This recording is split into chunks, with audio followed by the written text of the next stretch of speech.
एक बार की बात है। एक छोटे से गांव में एक मजदूर रहता था। वो रोज मिट्टी खोद कर निकालता, अपने गधे पर लादता और उसे बेच दिया करता था। तो एक बार जब वो मजदूर मिट्टी खोद रहा था, तो मिट्टी खोदते खोदते उसे उस मिट्टी में से एक कीमती हीरा मिलता है। लेकिन उस मजदूर को नहीं पता था कि वो बहुत ही कीमती हीरा है। तो उसने उस हीरे को अपने गधे के गले में बांध दिया। एक दिन जब वो गांव से अपने गधे को लेकर जा रहा था, तो एक सेठ जी थे उसी गांव के, जो उसी गांव में एक छोटी सी किराने की दुकान चलाते थे। तो उन्होंने जब उस गधे के गले में उस हीरे को देखा, तो उस मजदूर से पूछा कि ये तुम्हारे गधे के गले में क्या है, बड़ा चमक रहा है। मजदूर ने कहा कि ये चमकीला पत्थर है, मुझे मिट्टी खोदते समय मिला था। अब सेठ जी को वो चमकीला पत्थर पसंद आ जाता है और सेठ जी उस मजदूर से उस चमकीले पत्थर को 50 रुपए में खरीद लेते हैं और वो उस चमकीले पत्थर को अपने दुकान के तराजू पर लगा देते हैं। अब जो भी सेठ जी की दुकान पर आता, उस चमकीले पत्थर को देखकर उसकी बहुत तारीफ करने लगता। तो एक बार एक जौहरी सेठ जी के दुकान पर आता है और जब वो उस कीमती हीरे को सेठ जी के तराजू पर लटका हुआ देखता है, तो वो जौहरी समझ जाता है कि ये कीमती हीरा है।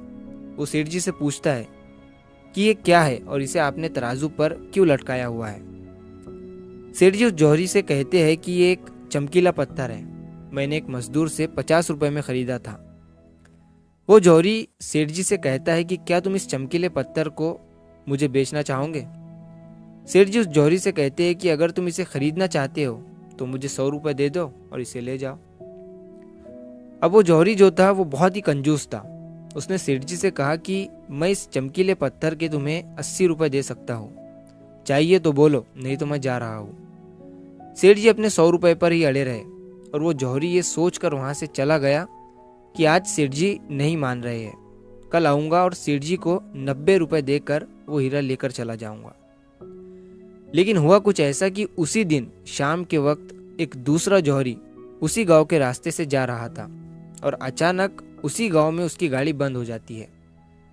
जब तक ड्राइवर गाड़ी को रिपेयर कर रहा होता है, वो जौहरी सेठ जी की दुकान पर कुछ लेने के लिए जाता है और जब वो उस हीरे को तराजू पर लटका हुआ देखता है, तो सेठ जी से उसे खरीदने के बारे में पूछता है। सेठ जी भी उसे वही कहते हैं कि 50 में लिया था, आपको 100 रुपए में दे दूंगा।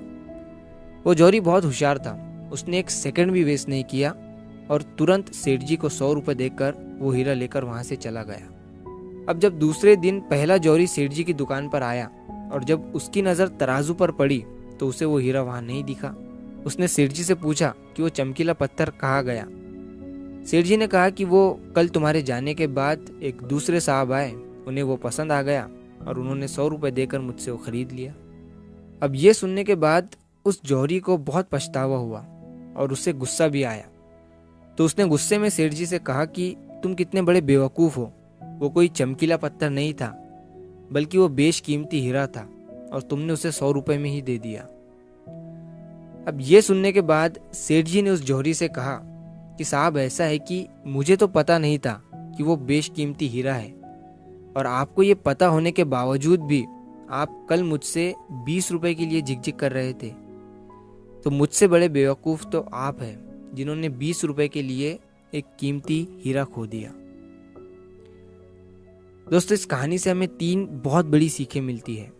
पहली ये कि कंजूसी भी वहीं करो जहाँ पर उसकी ज़रूरत है। अगर हर जगह कंजूसी करोगे तो अच्छी चीज़ें भी अपने हाथों से गंवा दोगे। और दूसरी सीख इस कहानी से हमें ये मिलती है कि हाथ में आया हुआ मौका, अपॉर्चुनिटी हमें कभी भी गंवानी नहीं चाहिए। अक्सर करके हम अपने आप को ब्रिलियंट समझकर कई सारे मौके हाथ से गंवा देते हैं। और तीसरी सीख हमें इस कहानी से ये मिलती है कि कभी भी काम को कल पर मत टालो। एक बहुत पुरानी कहावत है कि कल करे सो आज कर और आज करे सो अब। दोस्तों, सही समय कभी नहीं आता है, अभी जो है वही सही समय है। तो अगर आप इस कहानी को और भी लोगों तक पहुंचाना चाहते हो तो इस वीडियो को लाइक करो, ताकि YouTube इस वीडियो को और भी लोगों तक पहुंचाए। और अगर कहानी अच्छी लगी हो तो हमारे चैनल को सब्सक्राइब ज़रूर करिए। मिलता हूँ मैं अगली बार इसी तरह की कहानी के साथ। तो सब्र करो, शुक्र करो और ज़िंदगी में आगे बढ़ो।